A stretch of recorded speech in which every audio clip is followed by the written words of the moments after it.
During the process of ventricular depolarization, multiple depolarizing vectors of differing magnitudes are moving in many different directions throughout the duration of the QRS complex. It is important to have some understanding of how these depolarizing forces interact to produce the QRS morphology observed in a given lead. In the simple model shown here, an ECG lead is facing two pieces of ventricular myocardium of different mass and differing patterns of depolarization. The lead analyzes depolarization in the plane of the screen. The two pieces of myocardium depolarize at exactly the same time. The mass of muscle in the larger section is sufficient to generate a voltage of 1 millivolt, and it is traveling through the muscle in the plane of the screen at an angle of 30 degrees off the direct line to the lead. The depolarization voltage generated in the smaller section is 0.6 millivolts, moving away from the lead at 63 degrees off the direct line. What is the magnitude of the deflection produced in the lead? Well, if we let the direct line to the lead define the x-axis, the positive signal generated from section 1 is 1 millivolt multiplied by the cosine of 30 degrees. This works out at 0.87 millivolts, while the negative signal is 0.6 millivolts multiplied by the cosine of 63 degrees. This works out at 0.27 millivolts.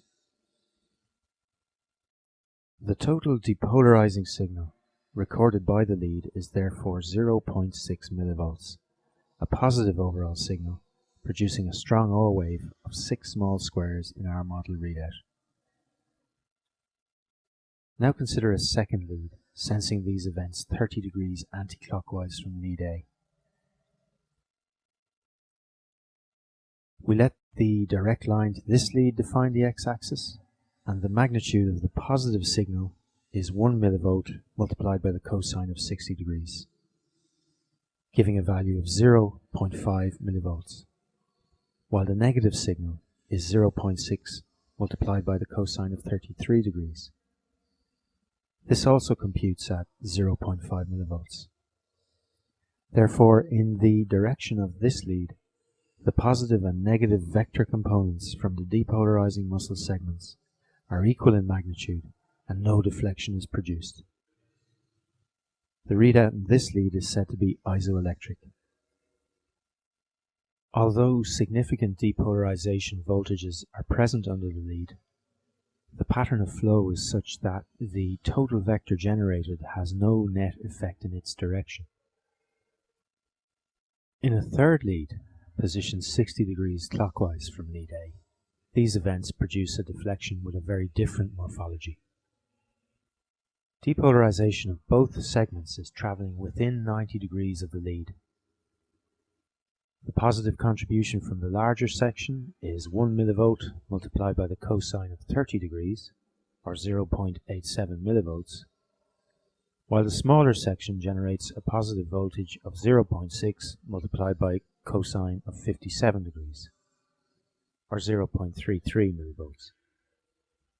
This gives a total positive deflection of 12 small squares in the readout from this lead.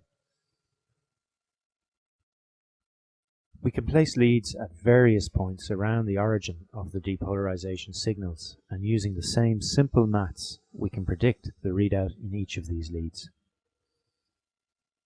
Note how the pattern of flow in these two pieces of myocardium in this simple model produces a distinctive pattern of deflections in the leads. Change the angles of flow of depolarization, and the pattern in the leads will change accordingly. In reality, of course, depolarization events are not all occurring at precisely the same time in different regions of the ventricles. It will help you later if we consider this in our simple model. Look at this situation. The larger section depolarizes first, producing an OR wave of just under 9 small squares in the readout from lead A.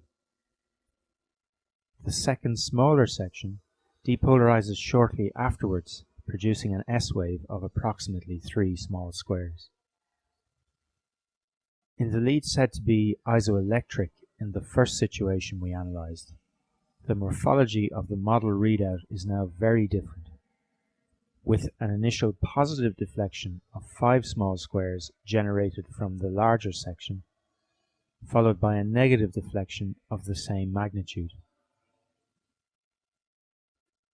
Although the morphology of the readout in this lead is very different from the first situation we considered, it is still giving us exactly the same information.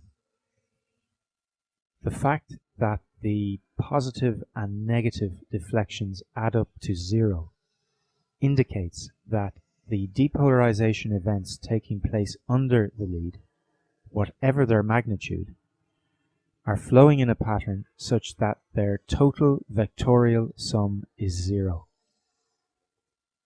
The readout in this lead is still said to be isoelectric. The difference in morphology merely reflects the fact that the negative and positive components relative to this lead are now slightly separated in time. In this model, the morphology of the readouts in the remaining leads remains very similar to before.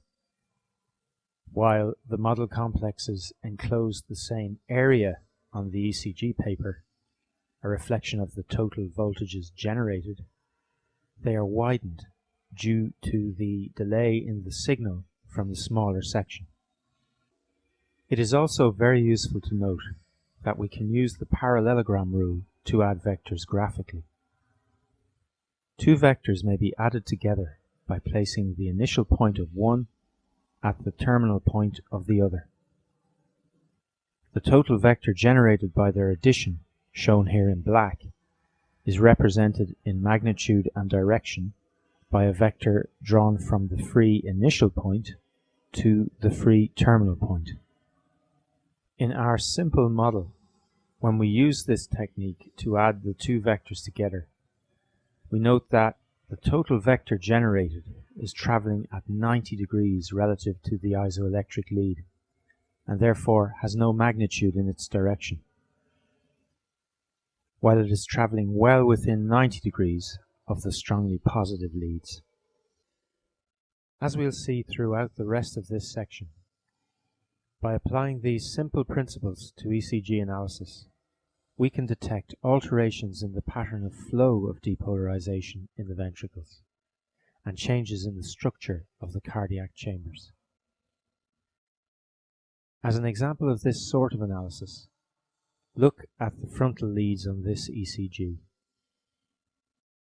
Observing an isoelectric QRS complex in lead AVL, we can conclude that in this patient's heart, if we add together all of the ventricular depolarization vectors occurring in the frontal plane throughout the duration of the QRS complex, the total vector generated has no net magnitude in the direction of lead AVL. The total vector must be traveling at 90 degrees relative to that lead. This gives us two possibilities. As lead 2 lies at 90 degrees relative to AVL, the total frontal vector may be traveling towards lead 2 or traveling directly away from it. But look at the morphology of the QRS complex in lead 2. It is strongly positive, with a tall R wave indicating that depolarizing forces are in the main traveling within 90 degrees of this lead. Therefore, option 1 must be correct. The total vector generated when we add together all frontal depolarization vectors must be traveling towards lead 2. Consistent with this, the QRS complex in lead AVR is strongly negative, with a deep S wave and little R wave activity. The direction of the total frontal QRS vector is called the cardiac axis, and we've just estimated its position based on the morphology of the QRS complexes in the frontal leads. the so-called hexaxial method. As we'll see shortly, the cardiac axis is determined by the pattern of flow of depolarization in the ventricles, and this in turn is determined by an intact ventricular conducting system. Combined with a little anatomical knowledge, we can diagnose disease by detecting shifts in the position of the cardiac axis. We'll now explore this area in more detail in the videos which follow.